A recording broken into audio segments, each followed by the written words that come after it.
네. 원장님 피부과 의사시니까 원장님 가족들은 엄청 네. 좋으시겠어요. 어머니도 막 이렇게 막 관리해드리고 누나도 있으시다고 하셨잖아요. 맞아요. 결혼하실 때 이제 막 관리. 맞아요. 저희가 이제 상견례 때, 네. 우리 누나의 상견례 때, 누나도 이제 저한테 계속해서 한 1년 동안 관리를 받았고, 오. 어머니도 그전에는 그 막 이제 미인대회도 나가셨고, 오. 저녁 때는 그러셨던 분인데도 그냥 저 키우시느라 뭐 그런 거 전혀 못 하시다가, 이제 상견례 때 위기감을 좀 느끼시고, 그리고 이제 많이 도와드렸죠. 그러셨는데, 사실 안타깝게도, 어머니가, 많이 그 혜택은 받지 못하고, 돌아가셨어요.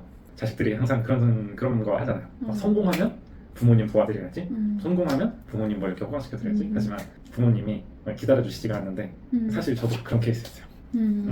언제 돌아가셨어요? 그거에 대한 말을 좀 한번 해볼까요? 언제 돌아가셨냐면 어떻게 발견하게 됐냐면 우리가 항상 코로나 한참 심할 때 그때 발견되셨어요. 이제 좀 기침도 많이 나고 숨이 많이 차라.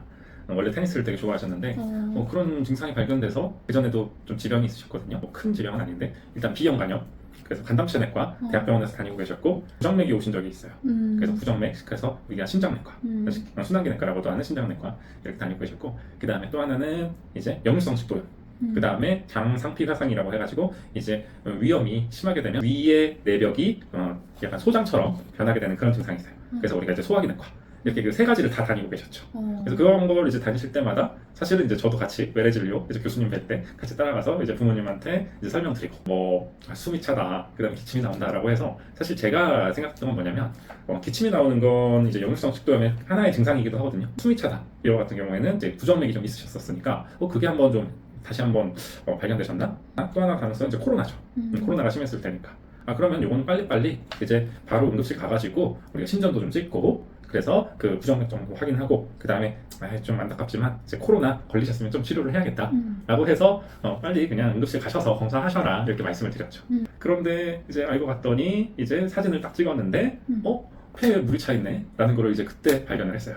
근데 이제 폐에 물이 차 있는 거는 이제 여러 가지 증상이 있을 수 있어요. 예를 들어서 단순 균감염일 수도 있고요. 뭐 아니면은 여러 가지 뭐 결핵이라든가 여러 가지 증상이 있을 수가 있어요. 그래서 저도 그냥 뭐 별거 아니겠지 이렇게 생각을 했죠. 우리가 의대 때 배우는 그 알고리즘을 따라가다 보면 우리가 이제 흉수를 뽑아서 거기서 이제 분석을 한번 해보니까 그때 벌써 이제 흉수라는 게 나왔어요. 우리가 혈액성 흉수가 나왔는데 이제 그러니까 빨간 이제 피가 나온 거죠, 그 흉수에. 근데 이제 그거는 이제 강력한 암의 지표예요. 결국에는 그 나온 혈액을 가지고 조직 검사를 돌려보니까 안타깝게도 폐암이 진단이 된 거죠. 그때 이미 진단이 됐을 때는 한 번에 폐암 사기, 의학적으로는 논스몰셀 카시노마, 아데노카시노마라고 하는데 이제 비세포성 폐암인데 비세포성 폐암 사기로 이미 진단이 되신 거죠. 이제 사기 같은 경우에는 이제 그 원박암, 원래 암이 시작된 부분 플러스로 해가지고 우리가 다른 조직에 많이 번져 있으면 이미 거기가 사기예요. 이제 그 흉수가 나왔다는 것 자체가 이미 다른 조직에 많이 퍼져 있다 라는 걸 암시를 하고. 근데 그 1, 2, 3기 때는 전조 증상이 없다가 4기 때부터 기침 때문에 가셔서 검사 받았다가 발견이 되신 거예요? 바로 맞아요. 4기인 거예요? 맞아요. 저희 어머니도 뭐 순환기내과, 간담체내과, 소화기내과 이렇게 세 군데 내과를 다녔다고. 사실 저도 계속해서 걱정을 했던 게 그거였어요. 요것만 아니면 된다라고 했던 게 사실은 폐암이랑 그 다음에 췌장암이었어요. 근데 사실 그 두 가지는 우리도 어떻게 손을 쓸 수가 없어요. 왜냐면 이제 폐암이랑 췌장암은 증상도 없고 3기, 4기가 오기 전까지는 전조 증상도 없고 그 다음에 진단도 매우 어려워요. 그 소송에 되게 많이 휘말리는 것 중에 하나가 사실은 폐암을 발견을 잘 못했을 때예요. 저희 어머니도 그런 케이스였어요. 그 폐암을 진단받기 전에 2년 전에 이제 엑스레이를 찍었는데 엑스레이에 나오기는 나왔어요. 그 2년 전에 이제 발견된 건 뭐냐면 우리가 이제 석회화된 노듈이라고 하거든요. 과거 우리 결핵의 흔적이다 이렇게 진단을 해요. 이제 옛날에는 결핵이 되게 많았잖아요. 우리 어머니 시절에는 그때 검진을 하셨던 이제 의사 선생님의 코멘트도 과거 결핵의 흔적이고 이제 신경 쓸 건 없다. 사실 이렇게 나왔었죠. 근데 그게 암이었던. 그게 암이었을 거라고 생각을 해요. 거기랑 거의 비슷한 위치에서 이제 나오게 됐죠. 이거는 그 폐암 같은 경우에는 발견이 너무 힘들어요. 발견이 어려운 것도 있는데 치료도 어려워서. 맞아요. 만약에 폐암이 저희 집안에서 폐암의 가족력이 있거나 가족이 담배를 피거나 뭐 고속버스 터미널, 공장 근처 아니면 뭐 고속도로 옆에 살아요. 그러면 이게 좀 악화 요인이 있을 수 있으니 좀 정밀한 검사를 좀 매번 추가로도 할 수가 있겠죠. 물 좋고 산 좋은, 사실 공기 좋은 산을 항상 끼고 있는 아파트를 좋아하셨어요. 사실 직업적으로 가정주부셨기 때문에 그런 것도 없었죠. 폐암이 이제 가족력이 있으신 분도 없고, 우리가 사실 CT라는 것 자체는 그거 자체로도 암의 확률을 높일 수 있기 때문에 그냥 아무나 CT를 찍지는 않아요. 예를 들어서 뭐 내가 탕방청에서 일했던 사람이다, 이제 뭐 고깃집에서 일을 한다, 이제 그런 사람들은 이제 강력하게 권고가 되죠. 본인이 담배를 피거나 가족이 담배를 피거나. 왜 보면 건강검진 할 때 이런 옵션들이 있잖아요. 뭐 이거 추가할 거나 저거 추가할 거나. 우리 가족도 이제 그거를 사실 추가하지 않았던 거고, 한번 이제 증상이 나온 다음에 바로 발병이 됐을 때는 안타깝게도 이미 사기. 사실 사기가 되면 이제 그 다음부터는 이제 완치가 목표가 아니에요. 그 사람의 여생을 늘려주는 게 치료의 목적이 돼요. 근데 네. 아까 가족력도 없고 물 좋고 공기 좋은 네. 데서 네. 사시고 뭐 이런 네. 주변 환경에 그런 뭐 폐암이 걸릴 만한 것도 없고 흡연도 안 하시고 네. 하는데 폐암이 왜 걸리셨을까요? 이유가 원인이 없을까요?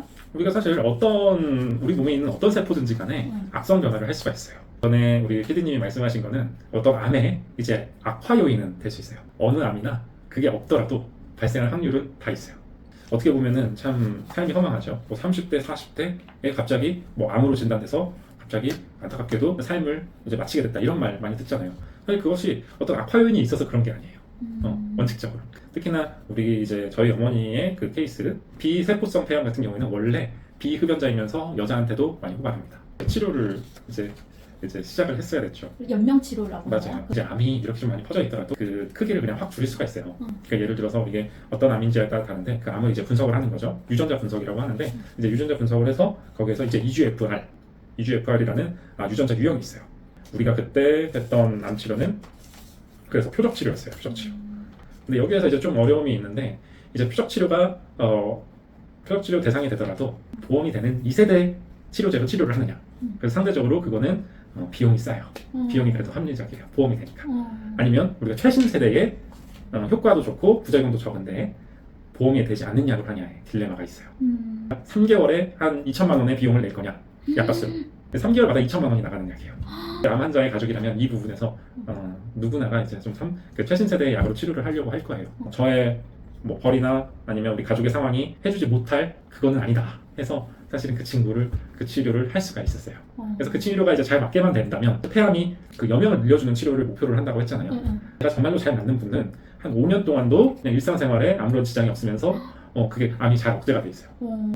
그래서 저희 가족도 사실 그거에 대해서 되게 큰 희망을 품었죠. 정말 잘 맞는 사람이면은 그렇게까지도 오래 가거든요.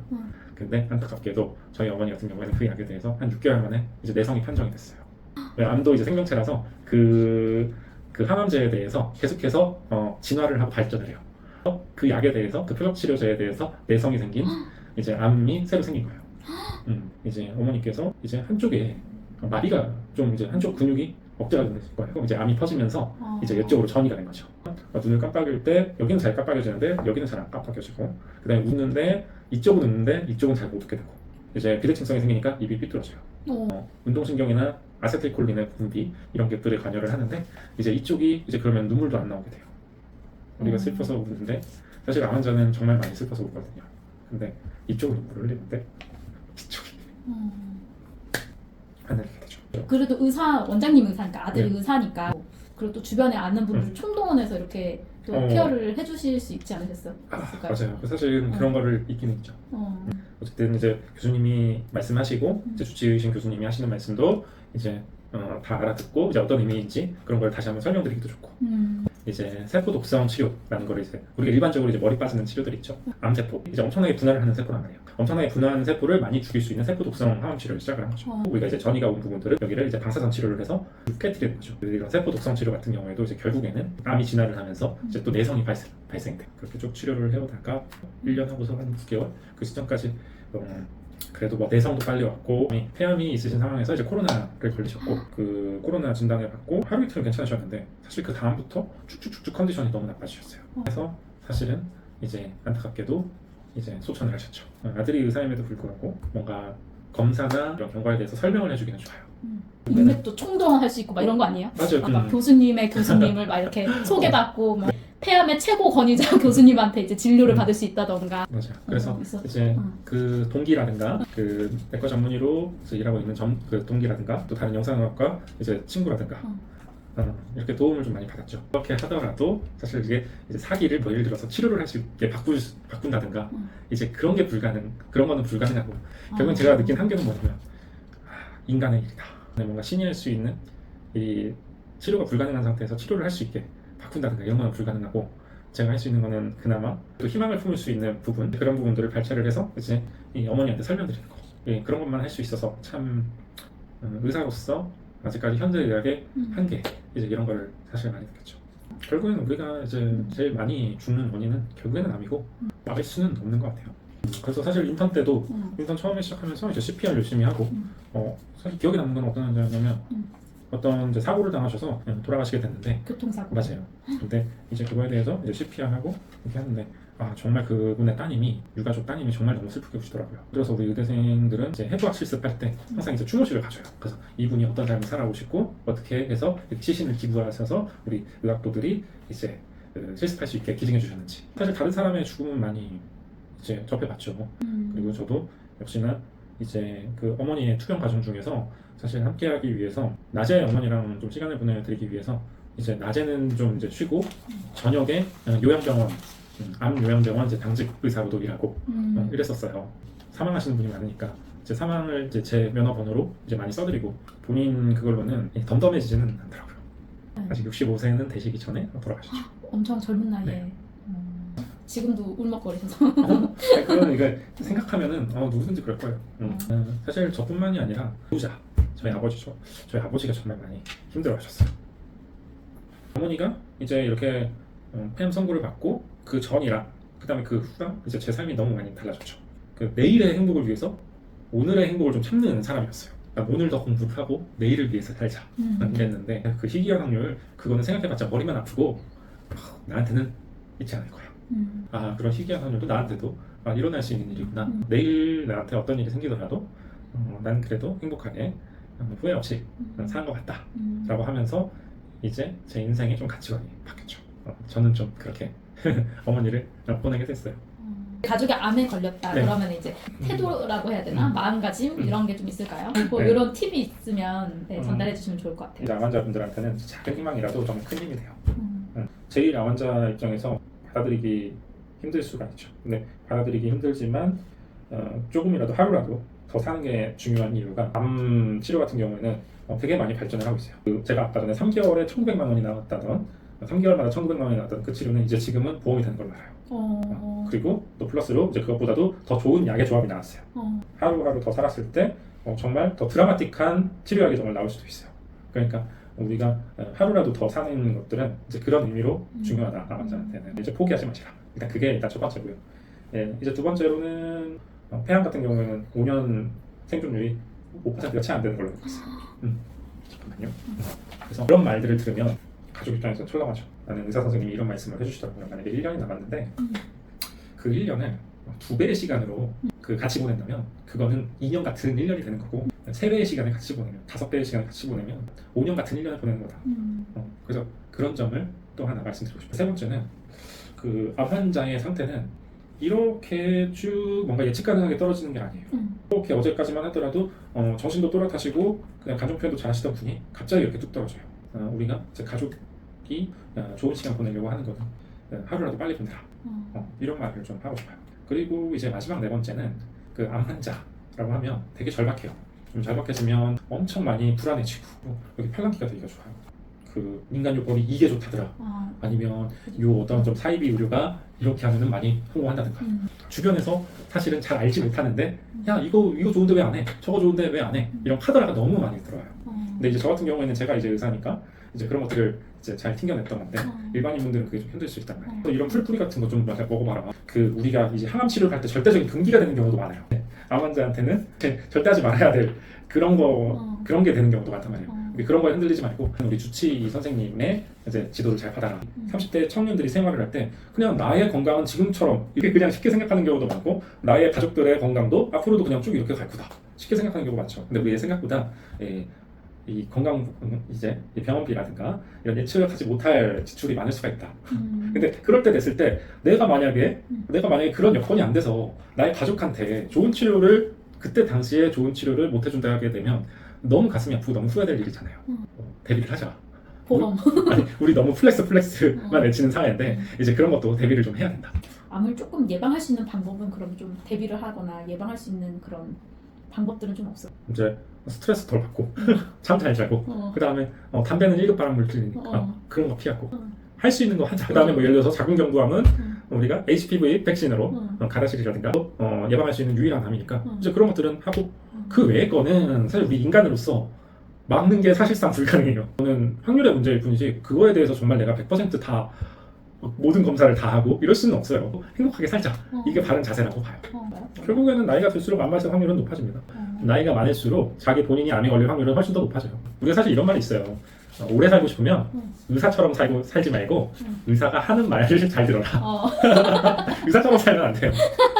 왜 이거를 찍냐면 사실 저 하나만의 우리 가족만의 사실 슬픔은 아니라고 생각을 해요. 왜냐면 우리는 이제 고령화 사회로 가고 있고 지금 딱 우리 나이대에 어떻게 보면은 100세, 120세를 자기의 당연한 권리로 생각하면서 사실 살고 있단 말이에요. 근데 사실은 우리 의사들은 그렇게 생각하는 사람은 아무도 없어요. 사실 65세가 넘어가게 되면 암에 대한 발병률이 너무 높아지기 때문에 DNA 안정성이 너무 떨어져서 이건 누구나한테나 얻을 수 있는 일이고 고령화 사회가 이제 더 많이 오면 올수록 부모님이 많이 이것 때문에 아프시다 이런 분들은 정말 많아요. 근데 이거에 대해서 뭔가 대책이나 대처나 이런 생각은 많이들 안 하고 있는 것 같더라고요. 후회를 덜하게 하려면 이런 메시지를 좀 던지면 좋을 것 같아서 부모님께 지금 잘하자. 살아계실 때 부모님께 잘하자. 잘하고 지금의 행복을 이제 즐기자. 가족한테 사랑하는 사람이 있다면 지금 말하자. 사랑한다고. 그래서 오늘도 역시 마찬가지로 좋아요와 구독과 좋아요는 저한테 큰 힘이 됩니다. 네. 제발.